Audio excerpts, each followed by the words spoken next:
اعوذ باللہ من الشیطان الرجیم بسم اللہ الرحمن الرحیم۔ میرے محترم برادران و خواہران، ہمارا درس تاریخ اسلام کلی عنوان اور تاریخ اہل بیت جزئی عنوان کے تحت چل رہا ہے، اور تاریخ اہل بیت میں امام حسن عسکری علیہ السلام کا ذکر چل رہا تھا، اور گزشتہ درس میں جو اس سلسلے کی چوتھی کڑی تھی اس میں نے امام حسن عسکری علیہ السلام کے معجزات کی طرف کچھ اشارہ کیا اور آپ کے علمی کارنامے کی طرف میں بڑھ رہا تھا۔ انہی دونوں باتوں سے آج کی گفتگو کو ٹچ کرتے ہوئے آگے بڑھوں گا۔ جہاں تک معجزات کی گفتگو ہے، میں نے عرض کیا دلائل امامت کے عنوان سے امام کے معجزات کا بھی کچھ ہلکا سا اشارہ پیش کیا، جس میں واقعہ نحریر پیش کیا کہ کس طریقے سے درندوں کے حوالے امام کو کیا گیا، اور درندے امام کی عظمتوں کا اعتراف کرتے ہوئے نظر آئے اور امام کو اس طریقے سے اپنے حصار میں لیتے ہیں اور طواف کرتے ہیں جیسے حسین کعبہ میں حجاج طواف کرتے ہیں۔ کعبے کا روح کعبہ کا طواف ہو رہا تھا اور یہ معجزہ دنیا دیکھ رہی تھی۔ دنیا تک پہنچی یہ بات، دیکھنے والے تو اس ٹائم مخالفین تھے جو دیکھ رہے تھے، بعد میں تذکرہ ان کے ذریعے دوسروں تک بھی پہنچا۔ اسی طریقے سے ایک واقعہ امام کے اپنے چاہنے والے، آپ کے بہت معتبر صحابی اور شاگرد ابو ہاشم تحریر کرتے ہیں، بتاتے ہیں، بیان فرماتے ہیں۔ ابو ہاشم وہ ہیں کہ جو امام کے بہت چاہنے والے اور ایسے اور خوددار صحابی تھے، یہاں تک کہ ظاہری حالت ان کی ایک وقت ایسا تھا کہ جب ٹھیک نہ تھی اور گھر میں مشکلات اقتصادی کا سامنا پڑ رہا تھا، تب بھی عزت نفس کی بنیاد پر چاہ کر بھی امام سے شرعی رقم کا مطالبہ نہیں کر پا رہے تھے، اور امام نے اپنے علم غیب کی بنیاد پر ان کی ضرورت بھر کے پیسے ان کو دیے اور فرمایا کہ اے ابو ہاشم، اس پیسے سے 100 اشرفیاں دیں اور کہا کہ اس پیسے سے اپنی ضرورت کو تم پورا کر لو۔ وہی ابو ہاشم امام کے سلسلے میں روایت نقل کرتے ہیں، معتمد امام تھے، امام کی بارگاہ میں امام کی خدمت پہنچے، امام نماز پڑھنے والے تھے، اذان دینے والے تھے، لیکن اذان دینے سے قبل اس کے پہلے کہ اذان بمعنی اعلان انجام پاتی اور لوگ امام کی بارگاہ میں حاضر ہوتے، ہاشم کہتے ہیں کہ میں وہاں بیٹھا ہوا تھا، میں موجود تھا کہ میں نے دیکھا امام حسن عسکری علیہ السلام کاغذ پر کچھ تحریر فرما رہے تھے کہ اسی اثنا میں نماز کا وقت قریب ہونے لگا، امام کچھ نوافل پورا کرنے کے لیے کھڑے ہو گئے اور نماز پڑھنے مشغول ہو گئے، اور کاغذ کو ویسے ہی قلم کے ساتھ زمین پہ چھوڑ دیا، اور میں نے دیکھا کہ قلم رواں ہوا اور کاغذ پر چلنے لگا، اور امام جو تحریر کرنا چاہ رہے تھے وہ تحریر کاغذ پر خود بخود درج ہونے لگی، یہاں تک کہ قلم کاغذ کے آخری حصے تک پہنچا اور ٹھہر گیا۔ اتنے میں امام نماز سے فارغ ہوئے اور امام نے اس کاغذ کو اور قلم کو ایک گوشے میں رکھا اور اس کے بعد اذان دی، اور جب اذان دی تو پھر اس کے بعد لوگ دھیرے دھیرے امام کی بزم میں داخل ہونے لگے اور امام نے واجب نماز ادا کی۔ یہ امام کے معجزے کی ایک ہلکی سی جھلک تھی، جس کو میں نے دلائل امامہ کے عنوان سے کچھ آپ کے سامنے مختصر طور پہ صحیح مگر باتیں پیش کرتے ہوئے اس کو آگے بڑھایا۔ اور اسی طریقے سے میں امام کی علمی خدمتوں کا ذکر کر رہا تھا، اور میں نے گزشتہ درس میں اسحاق کندی کا تذکرہ کیا، جس کو بعض لوگ پہلا فلسفی اسلامی فلسفی کہتے ہیں۔ البتہ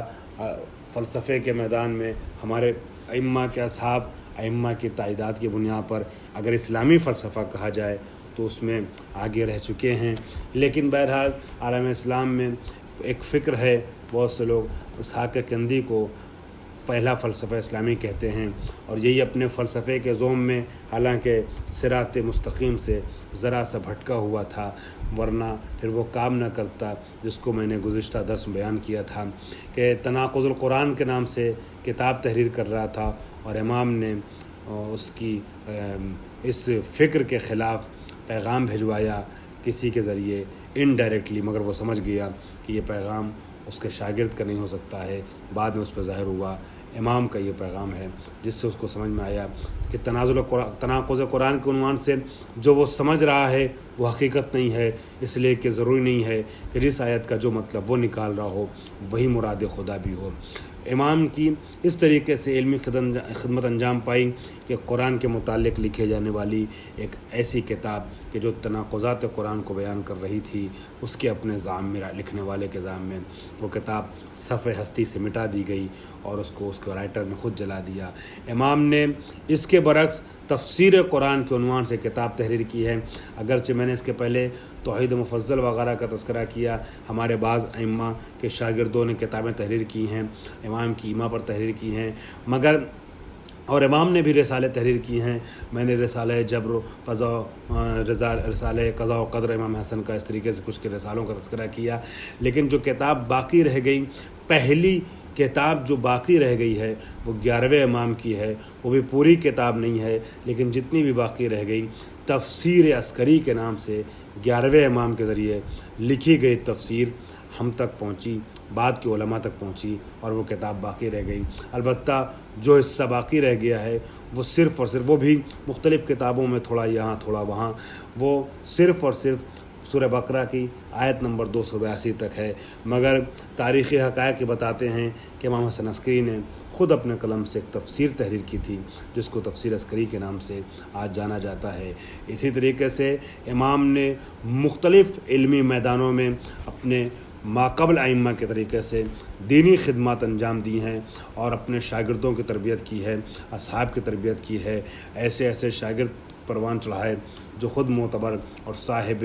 عزت و کرامت اور صاحب تصنیف و تالیف رہے ہیں۔ شیخ طوسی جن کی رجال شیخ طوسی بہت مشہور کتاب ہے، اس کے پہلے کے دروس میں نے شیخ طوسی کی کتاب کا ذکر بھی کیا تھا اور میں نے آپ سے عرض کیا تھا اختیار و معرفت الرجال جو شیخ طوسی کی ہے اس کا ایک سرسری مطالعہ ضرور کیجیے گا، دورنمائی کے طور پر، یعنی اس کے خاکے کو ضرور آپ دیکھیے اور محسوس کیے ایک سرسری مطالعے کے طور پر۔ تو شیخ طوسی نے اپنی کتاب رجال میں تحریر کیا، رجال شیخ طوسی میں امام حسن عسکری علیہ السلام کے 100 ایسے اصحاب کا تذکرہ ہے جو آپ کے شاگرد ہیں، صحابی ہیں، جنہوں نے دینی خدمتیں انجام دی ہیں، بڑے کارنامے انجام دیے ہیں۔ ان اصحاب میں آپ شاگردوں میں آپ نمایاں طور پہ ابو ہاشم کا نام ذکر کر سکتے ہیں۔ ابو ہاشم داؤد بن قاسم جعفری یا احمد ابن اسحاق قمی، یا ایک بڑا نام ہے عثمان بن سعید عمری، یہ شخصیتیں وہ ہیں۔ اور اس طریقے سے اور بھی کچھ شاگردوں کا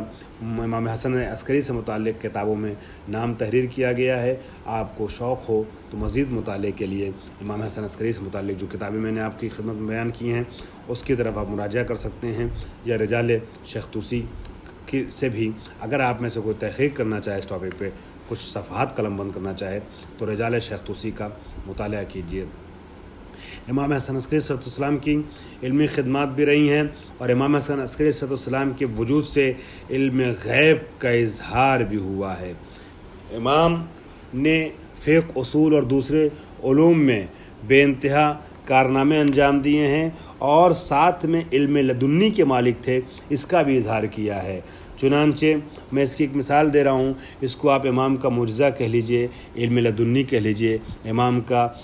چونکہ ہماری جو بھی گفتگو چل رہی ہے وہ امام کی اخلاقیات و خصوصیات کے ذیل میں چل رہی ہے، ایک عنوان اخلاقیات و خصوصیات کا ہے، تو آپ اس کو امام کے اخلاقیات و خصوصیات کے زمرے میں داخل کر سکتے ہیں۔ واقعہ ایک ہے مگر جہتیں اس کی کئی ہیں۔ چنانچہ ایک روایت نقل کی گئی ہے، راوی خود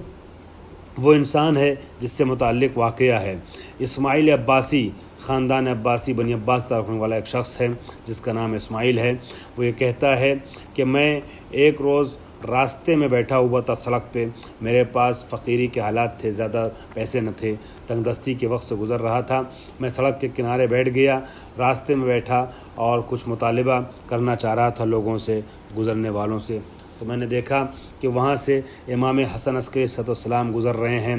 اور جیسے ہی امام حسن عسکری گزرے تو میں نے اپنے فقر اور اپنی حاجت کا اظہار امام کی خدمت میں کیا۔ میں البتہ امام کہہ رہا ہوں، ورنہ اس وقت اس نے امام کا نام نقل کیا ہے، البتہ عزت و احترام سے نقل کیا ہے راوی جو ہے۔ تو امام حسن عسکری صلی اللہ علیہ وسلم کا گزر ہوا، کہتا ہے راوی، میں نے اپنے حالات بتائے، حالات کا ذکر کیا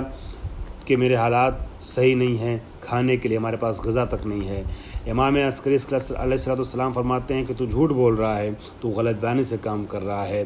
حالانکہ تو نے 200 اشرفی اپنے لیے ذخیرہ کر لیا ہے۔ اور اگر تو یہ سمجھتا ہے کہ میں تجھے پیسہ دینے، تجھے صدقہ دینے یا تیری مدد کرنے سے بچنے کے لیے یہ بات کہہ رہا ہوں، تو یہ تیرے خام خیالی ہوگی، تیری غلط فکر ہوگی۔ ایسا نہیں ہے، میں جانتا ہوں کہ تیرے پاس 200 اشرفی ہے جو تو نے ذخیرے کے طور پہ رکھی ہوئی ہے، اس لیے میں تجھے متوجہ کر رہا ہوں کہ اس کو استعمال کر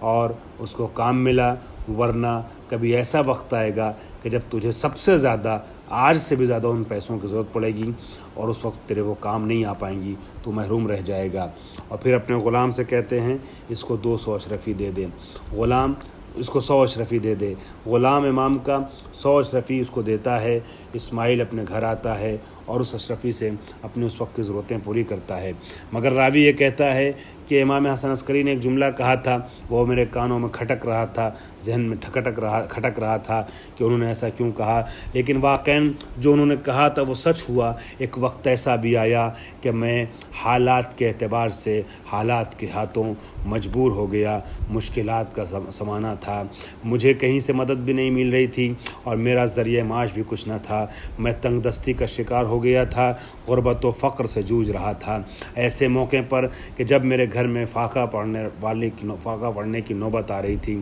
تو میں نے گھر کے نان و نفقے کے لیے اور گھر کے